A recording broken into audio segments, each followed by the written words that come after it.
Salut, je vous souhaite la bienvenue dans ma salle de gym du jour, ma salle de gym improvisée. Alors évidemment ça change souvent, ça change beaucoup. Moi j'aime bien m'entraîner en pleine nature.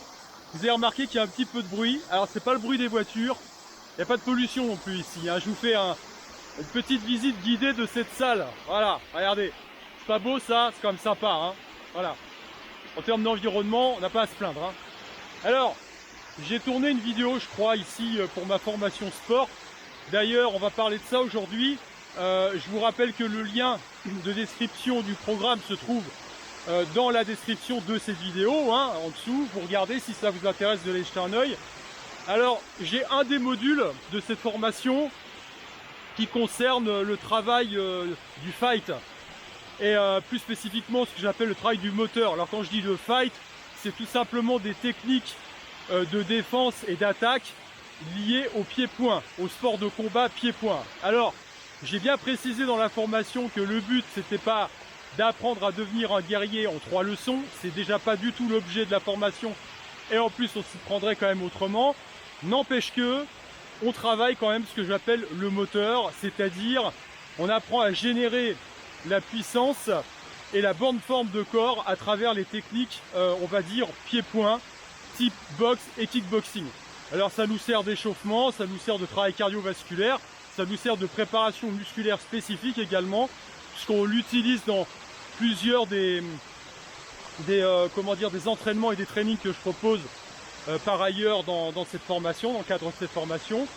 Et donc je voulais aujourd'hui vous faire un petit topo là-dessus.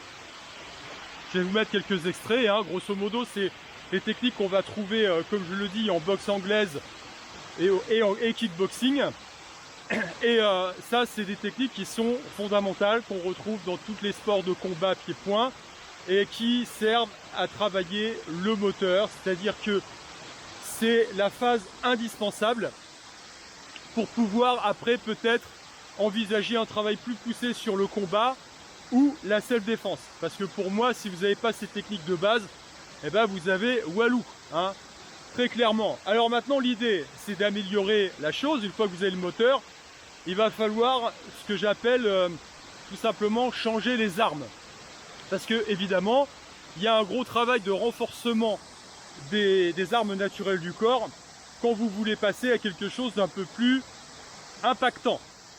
Maintenant, si vous voulez fermer votre poing, comme je dis toujours, et frapper avec le poing, on va dire que face au casque d'un CRS, à mon avis, c'est le casque qui gagne. Alors ceci dit, évidemment, en karaté, pendant des années, notamment au début du karaté, j'ai travaillé aussi à renforcer mes poings en travaillant sur ce qu'on appelle sur un makiwara, donc un poteau de frappe. Dans les techniques traditionnelles des arts martiaux, on va dire d'Extrême-Orient, hein, que ce soit du sud-est asiatique, du Japon ou de la Chine, on a effectivement des accessoires qui servent à renforcer les zones d'impact au niveau du poing. Le karaté d'Okinawa est encore pas mal axé là-dessus, donc on se renforce. Voilà, alors moi j'aime bien utiliser différents outils. Le makiwara, c'est vrai que ça fait un moment que je l'utilise plus trop, j'en ai fait pas mal, ça me reprendra sans doute. J'aime beaucoup utiliser le sac de frappe parce que on va avoir un retour sur information, et puis en protégeant le poing on évite les blessures.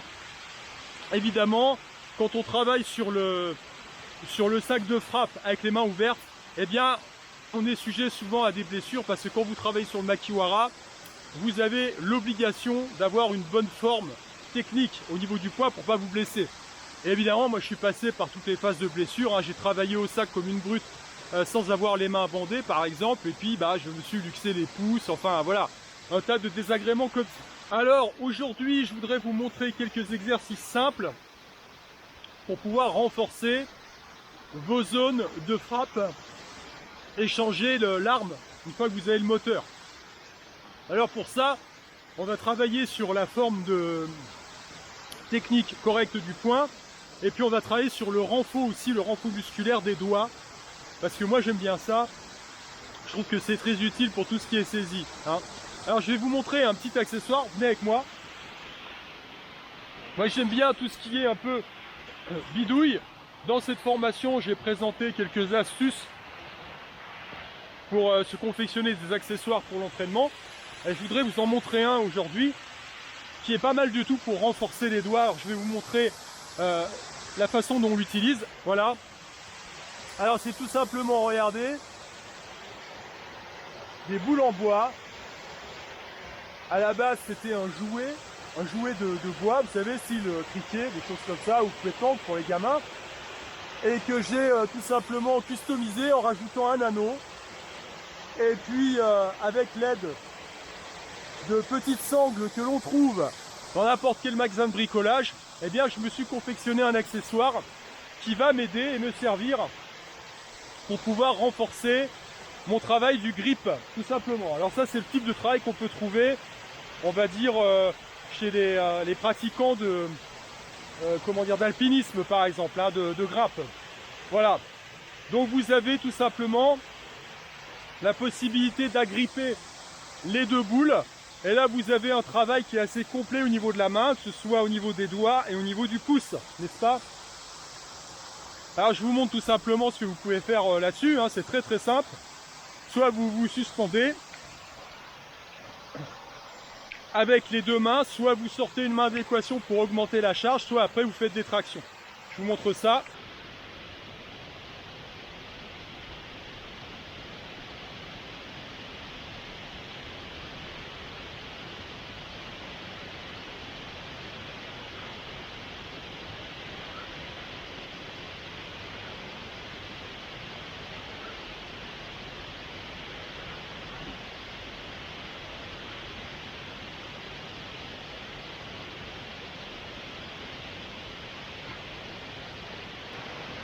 Voilà, une fois que vous avez fait une dizaine de répétitions, là j'étais à 8, ensuite vous passez au sol pour faire une série de pompes sur les doigts. Ça permet de travailler les muscles antagonistes au niveau de la main. Donc je vous montre la posture ici. Voilà, pour régler la cam. Hop. Voilà, vous vous mettez en appui sur vos doigts et vous faites vos pompes classiques. D'accord? Faites le même nombre de répétitions.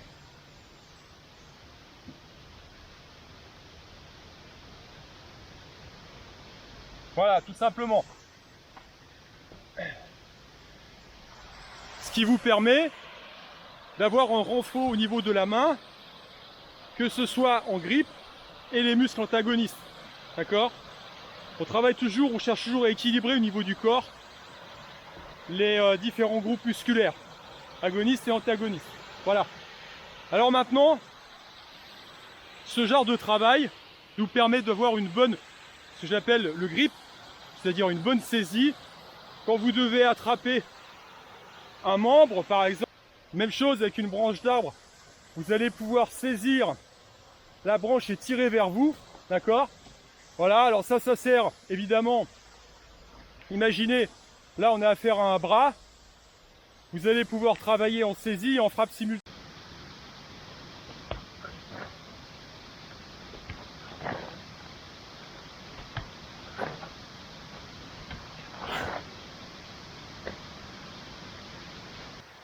Voilà, ensuite évidemment il va falloir renforcer le poing. Alors évidemment, quand on n'a pas trop l'habitude, l'idée c'est de fermer correctement le poing déjà. D'accord, vous allez resserrer en partant du petit doigt et verrouiller ensuite avec le pouce. La zone de frappe, c'est ce qu'on appelle en karaté les kento. Ça va être ici le sommet des deux premières phalanges. D'accord, donc c'est ce qui doit entrer en contact avec le sol lorsque vous faites vos pompes. Ok, je vous montre ça. Donc vous fermez votre poing, vous verrouillez avec le pouce et la zone de contact se fait ici avec ce qu'on appelle les deux kento en karaté.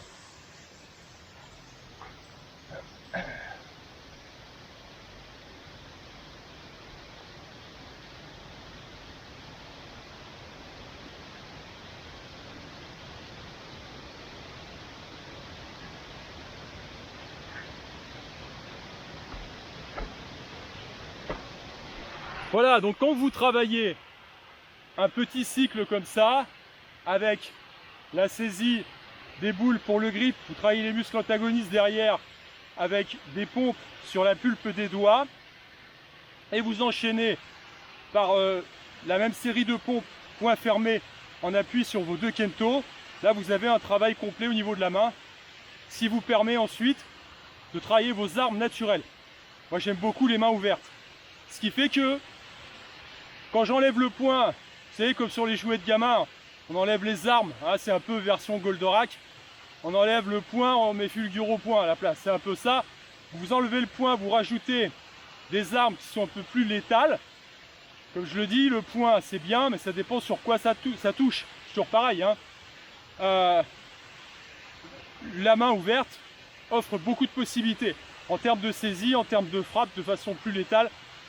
Vous pouvez travailler par exemple en pique aux yeux, sans aller jusqu'à le travail incapacitant pour votre adversaire. Ça peut tout simplement brouiller sa vue et vous permettre de faire autre chose. Vous sauver, faire une contre-attaque, enfin il y a plein de possibilités en fait. Hein. Mais le travail main ouverte laisse vraiment beaucoup de possibilités en termes de défense. Voilà, tout simplement. Mais encore une fois, ça fonctionne si vous avez travaillé le moteur avant, parce que vous pouvez avoir comme disait mon papa, qui peut le plus, peut le moins. C'est toujours la même chose. Hein. Voilà, bah écoutez, j'espère que ces quelques explications vont vous permettre de mettre en application. En 1, on travaille le moteur. En 2, on prend conscience que le poing fermé n'est pas la seule arme et c'est pas forcément la plus efficace. Tout dépend de l'arme qu'on utilise en regard de la cible qui est visée, c'est toujours important. Et ensuite en 3, il s'agit de renforcer les armes naturelles du corps. Quand vous avez le moteur, c'est bien, mais si vos armes ne sont pas renforcées, ça va être compliqué. On travaille avec le poing fermé parce que c'est le truc qui est le plus naturel possible, d'accord? C'est bien de le renforcer parce que si vous tombez sur un truc dur, bah, il vaut mieux déjà être aguerri en termes de forme de poing, hein, technique et de renfort pour ne pas vous blesser, mais c'est mieux de travailler avec des mains ouvertes et de renforcer encore une fois la force de vos doigts. Hein. Il y a des années en arrière, effectivement, travailler comme des bourrins au makiwara. On sait très bien que dans la mythologie du kung-fu chinois, les mecs travaillent en se renforçant les doigts, en plongeant les doigts dans des bols de riz et des bols de gravier. Maintenant, si vous avez envie d'avoir des doigts qui ressemblent à des merguez et puis ne plus pouvoir les utiliser passer 40 balais, c'est un peu emmerdant. Moi, je dessine, je fais de la musique, je suis musicien aussi. J'aime pouvoir utiliser mes doigts autrement que pour, on va dire, frapper une planche avec les mains ouvertes. Hein. Voilà. Eh bien écoutez, sur ce, encore une fois, si cette formation vous intéresse, vous avez la description en lien de cette vidéo. Je vous dis à plus. Moi, je retourne à l'entraînement. C'est parti. Ciao, ciao.